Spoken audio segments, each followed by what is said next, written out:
you remember how it felt the first time you watched the final countdown? Back then, I thought I was just watching an old-school science fiction movie. An aircraft carrier, jet fighters, thunderous storms, and a premise that sounded irresistibly cool, a modern military force travelling back to World War II. I remember a very childlike excitement at seeing F-14s roaring across the flight deck, at how small and outdated the Japanese Zeros looked almost harmless, and at how, when the movie ended, I believed it was simply an entertaining piece of fantasy, something you watch and then forget. But years later, when I revisited the final countdown with adult eyes, that feeling began to change. Did you know the film was shot on a fully operational nuclear aircraft carrier, under the direct supervision of the US Navy? Or that its script was vetted line by line to ensure the military never appeared weak on screen? And that the ambiguous ending that confused audiences was itself the result of tense compromises between ethics propaganda and Hollywood's fears? Today, we're going to uncover 20 strange, dark, and little-known facts behind the final countdown. 20.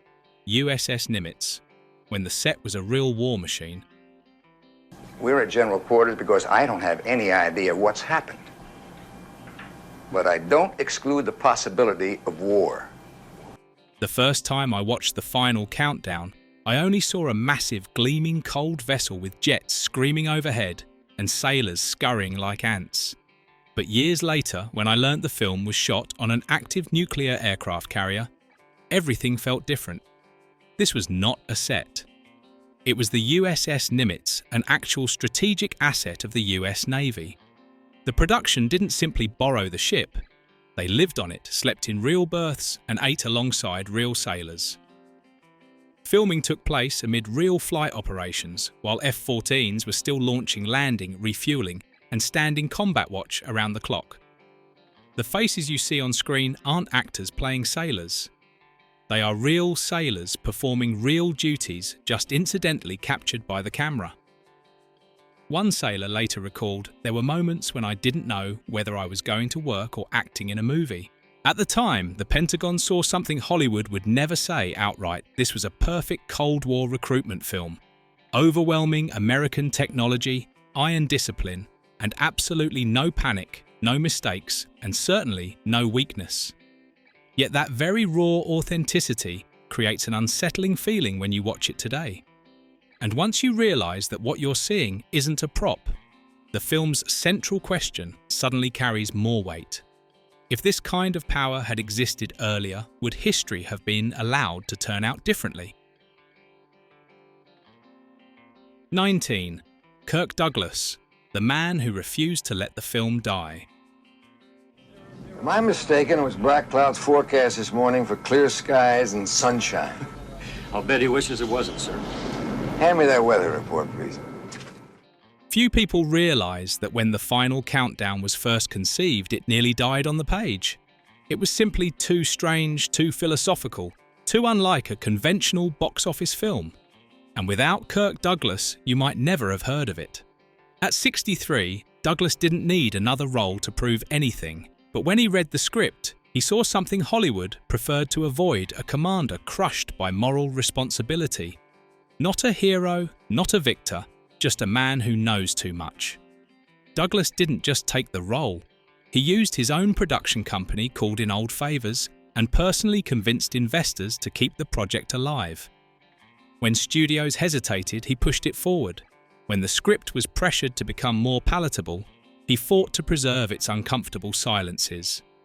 One collaborator recalled, he didn't ask how much money the film would make. He asked, if you were in that position, what would you do?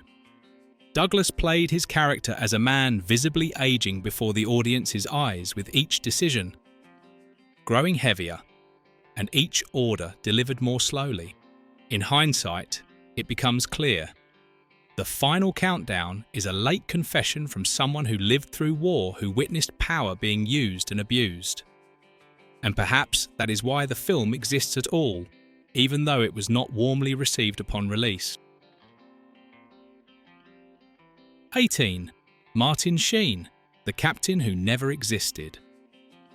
Expert on what's going to happen tomorrow. Why don't you tell him about it, for God's sakes? Go on, tell him. We got nothing to lose. Dick?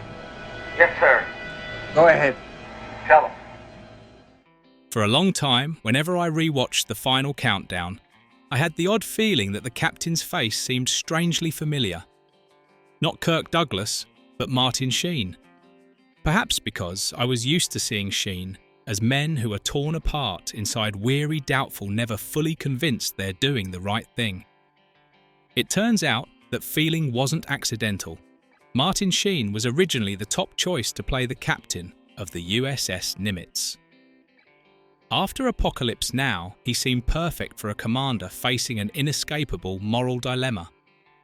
Early talks took place, schedules aligned, and everything appeared settled. Then Kirk Douglas entered the picture.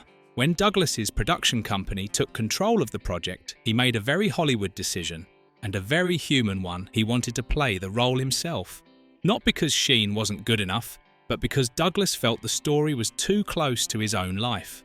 Martin Sheen was quietly pushed aside like so many roles that slipped through his fingers. But that behind-the-scenes decision fundamentally changed the film. With Douglas, the final countdown became the story of a man aging under the weight of responsibility.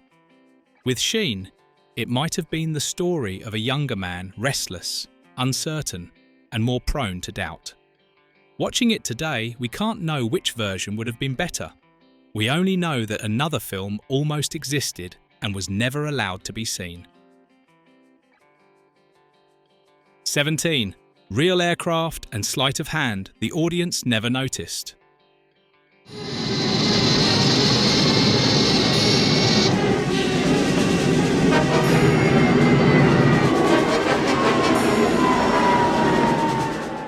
As a child, I completely believed that every aerial combat scene in the final countdown was real.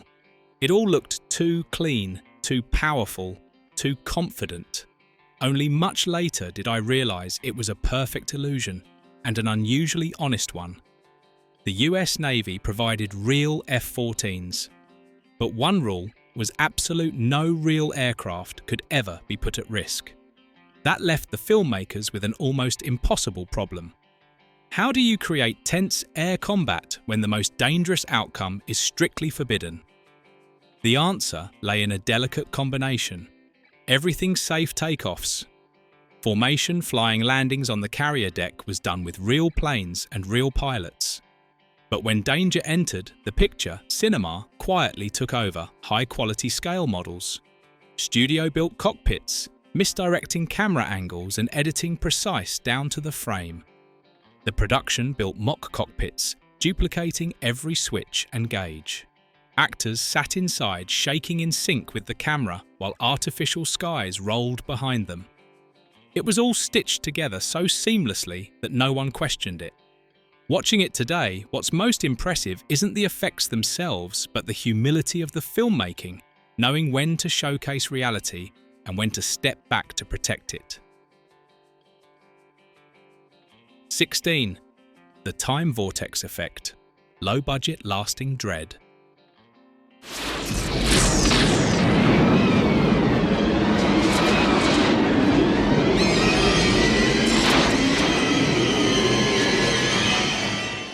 I still remember very clearly the first time I saw the time vortex in the final countdown. Back then, I assumed it was some kind of sophisticated visual effect. Only many years later did I learn that it was created almost entirely by hand. There was no CGI, no computers involved, just cotton shaped into clouds, sweeping lights, a rotating column wrapped in reflective material, and industrial fans blasting wind in every direction. The camera spins the lighting pulses, and a low rumbling sound rises, half thunder, half electronic interference. No scientific explanation is ever offered, and perhaps that's exactly what makes it frightening. The storm never explains what it is. It simply appears, swallows the ship, and then vanishes. Watching it today, the effect doesn't feel dated at all. It recalls a time when cinema won through imagination rather than money. And sometimes, a lack of budget creates something far more haunting than modern technology ever could. 15. Navy script oversight. The price of authenticity. Have Central come up on the JA. Yes, sir. Steady she goes. Steady she goes, aye. Central Bridge, pick up the JA. As a child, I never once thought that someone might be standing behind every line of dialogue, every shot deciding what was allowed to appear and what wasn't. All I saw was the US Navy on screen, always composed, confident, never panicking, never making mistakes. It turns out that wasn't accidental. In exchange for access to the USS Nimitz and real military hardware, the filmmakers had to accept one condition: the Navy had the right to read and intervene in the script. Any scene that made the military appear weak, out of control, or politically controversial was required to be removed. Early drafts included moments of sailors panicking, officers arguing fiercely, questioning orders. All of that disappeared. But the biggest battle took place over the ending. The Navy wanted a clean conclusion that showcased clear leadership. The filmmakers wanted to preserve moral ambiguity, the very soul of the story. In the end, they compromised. And the ending we see today is the result of that tug of war. Rewatching the film, one chilling realization emerges. Authenticity is not always free. When you use a real war machine, you also have to share control over the story being told. 14. Pearl Harbor. When silence speaks louder than violence.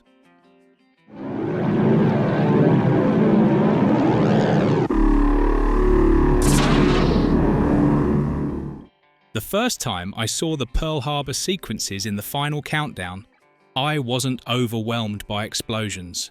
What I remember most is a sense of confusion, the sound of sirens, people running overlapping orders. Everything happens quickly, chaotically, and without any sense of spectacle. Only later did I understand that this was a deliberate choice. The filmmakers brought in real Pearl Harbor survivors as consultants. And early on, they agreed on one thing: they would not exploit violence for shock value. Instead, they focused on chaos. The thing those who lived through it remembered most clearly. No one knew exactly what was happening, and no one had the full picture. There were only noises, smoke, and instinctive reactions. The camera is placed like in a documentary, with no swelling music or beautiful angles. Just human beings thrown into a historical moment they never chose. That restraint is what makes these scenes so heavy. They don't force you to feel fear, they force you to witness. And once you know that those details were shaped by the memories of real people, the discomfort becomes even harder to shake. 13. The what-if question. When foreknowledge turns into a curse. We interrupt this program to bring you a special news bulletin. The enemy bombers...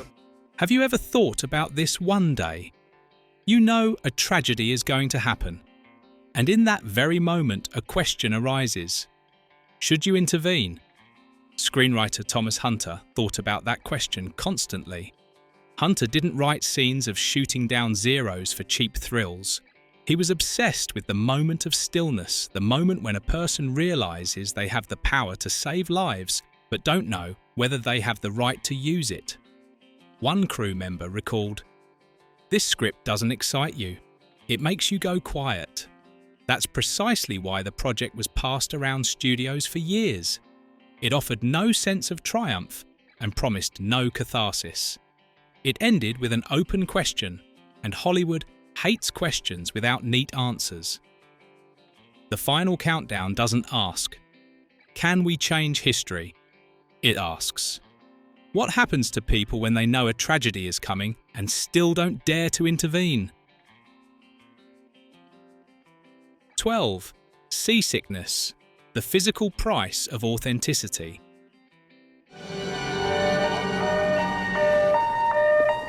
Square Crash on deck. Crash on deck. All personnel respond now. Let's get out there and watch for fire. I used to think the heaviness of the final countdown came from its story. Only later did I learn that part of it came from the bodies of the people on screen, because the production wasn't shooting at sea. They were living on a warship. The USS Nimitz didn't stay still for the cameras. It rolled, it tilted, it drifted with the Pacific swells like a massive machine that didn't care who was trying to perform convincingly. Even Kirk Douglas, a man accustomed to war stories and punishing film sets, struggled with nausea in the early days. There were shoots where he had to step out of frame just to bend over, breathe through it, then return, as if nothing had happened. The crew learned to act to the rhythm of the sea. Emotionally heavy scenes were filmed when the water was calm. Long dialogue was saved for moments when the ship listed the least. When the sea grew rough, they shot only the simplest actions, standing looking silence. Watching it today, you realise the fatigue on the characters' faces isn't acting at all. It's the real imprint of the body, and that's what makes the film heavier, slower, and far more real. 11. An ending no one loved and no one forgot. I still remember the sense of confusion when the final countdown ended. No climax, no victory, no complete explanation. The screen went dark, leaving behind a void that was hard to name. It turns out that feeling wasn't an accident.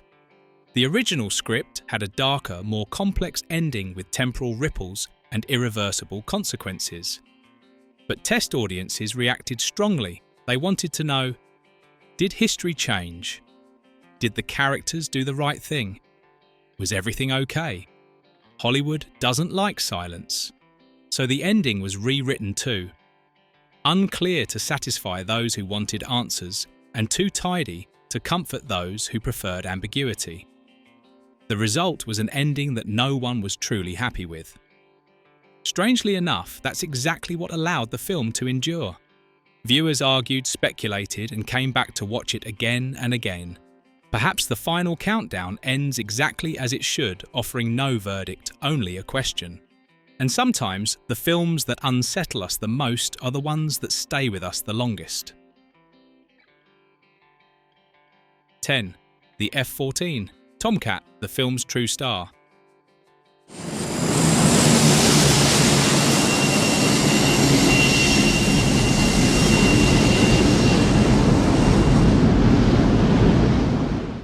Before Top Gun turned the F-14 into a pop culture icon, the final countdown put it on screen as a living creature. I vividly remember the first time I saw them roar across the flight deck. No embellishment, no music, pushing emotion, just raw power. The Tomcats in the film aren't performers. They're simply doing their jobs, launching flying formation, locking targets, returning home. The pilots are real. The maneuvers are real. Nothing is exaggerated. That cold precision is what makes them frightening. The swept wings, the twin vertical tails, the sound tearing through the air, all without explanation. The final countdown doesn't try to make you love the F-14. It lets you respect it. 6 years later, Top Gun would turn the Tomcat into a superstar. But before that, the final countdown quietly shaped how cinema viewed military aircraft not as props, but as characters. Watching it today, you realise that sometimes the biggest star doesn't need dialogue. It just needs to appear and remind you that technology placed in the right context can speak volumes for humanity.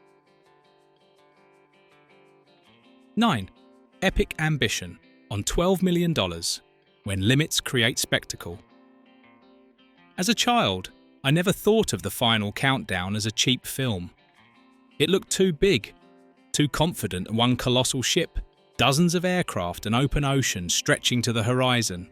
Only later did I learn that all of that ambition had just $12 million to survive on. Even in 1980, that figure was modest for a war science fiction film. And precisely because money was tight, the filmmakers were forced into their boldest decision shoot on a real ship. Build no sets, simulate nothing. Eating, sleeping, filming, everything happened aboard the USS Nimitz. Actors ate with sailors in cramped mess halls. Life on the ship didn't distinguish between actor and serviceman. It saved money, but at the cost of real fatigue, real tension, and a rhythm of life no one could control. Strangely, those limits are what created the spectacle. The camera didn't need to make things big, because everything was already big. The actors didn't need heightened performances, because the setting itself overwhelmed the human presence. 8. Obsession with historical accuracy, when sci-fi takes root in reality.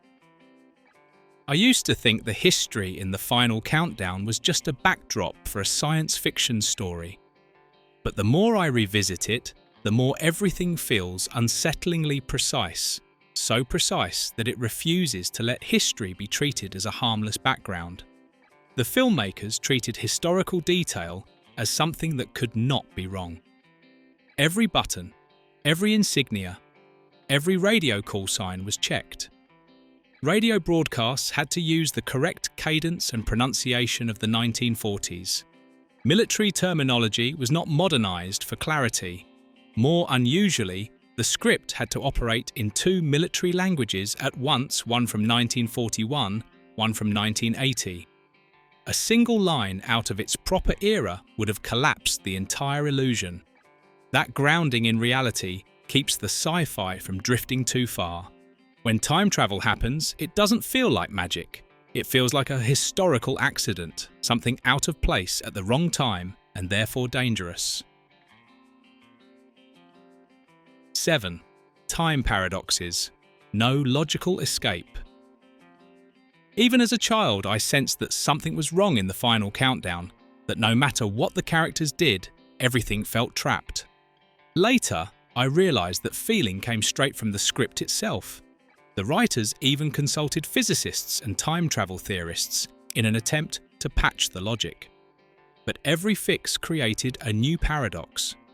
If Pearl Harbor is prevented, does the future ship still exist? If the future changes, who was it that traveled back in the first place? The deeper they dug, the clearer it became. There was no clean solution. Time travel, when examined closely, always undermines itself. So the filmmakers made a very human choice. They abandoned perfect logic. Instead of explaining everything, they preserved the feeling. The feeling of knowing a tragedy is coming, yet being unable to act without risking something even worse. 6. Conflicting international reactions. One film, 4 perspectives. In the United States, the film was seen as patriotic fantasy, overwhelming technology, iron discipline. A US Navy portrayed as steady, confident, and decisive. For many Cold War audiences, it provided a much-needed sense of reassurance. In Europe, the response was cooler. Some critics asked whether this was cinema or propaganda in disguise. They were less impressed by military might and more attentive to what the film chose not to say. In Japan, the reaction was even more complex. Pearl Harbor is not distant history. It is a national memory. Seeing one's ancestors portrayed as the inevitable enemy in a story about changing history created an unease that was hard to define. In the Soviet bloc, the response was simpler. The film was banned. It was viewed as a recruitment tool wrapped in science fiction. Looking back today, it becomes clear that the final countdown wasn't just a movie. It was a mirror reflecting the anxieties, fears, and positions of different places, all at the same historical moment. 5. Box office disappointment, a quiet victory over time. When the final countdown was released, it didn't cause a sensation. The box office was moderate, not a disaster, but not a major success either. Many at the time saw it as an off-key film, difficult to market and hard to categorize. Then time passed. The film began a second life at home. VHS tapes sold well. Television reruns became regular. Military personnel watched it because they saw themselves on screen. Sci-fi fans returned for the uncomfortable questions it posed. International audiences discovered it as something strangely different amid a sea of action films. Hollywood tends to judge films by their opening weekend, but The Final Countdown is the kind of movie that can't be understood in a hurry. It needs time, and viewers old enough to accept that some stories aren't meant to please immediately. 4. A film turned into a textbook of military ethics. One thing I never expected. The Final Countdown has been screened at naval academies not for entertainment but for debate. Instructors use the film as a hypothetical case study, a commander who possesses the power to change history yet lacks clear moral authority to use it. Discussions revolve around the chain of command, legitimate power, and responsibility when consequences spiral beyond control. What makes the film suitable for the classroom isn't the action, but the helplessness. The protagonist doesn't fail because he is weak. He fails because he understands the cost of action too well. 3. A legacy of practical effects. Creativity born from scarcity. The Final Countdown was forced to be creative because it lacked money, and that scarcity pushed the production toward practical effects models, lighting, editing, real motion. These techniques aren't flashy, but they create a physical presence, something CGI would take a long time to recover later.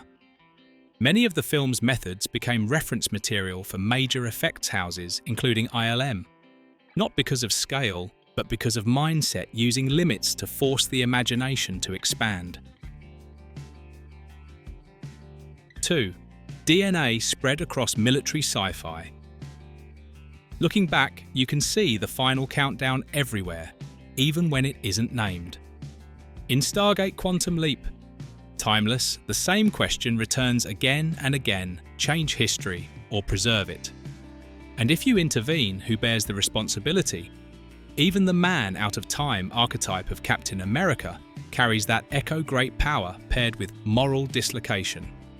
The film never became a major franchise, but it quietly created a subgenre military sci-fi that doesn't glorify victory, but interrogates the price of power.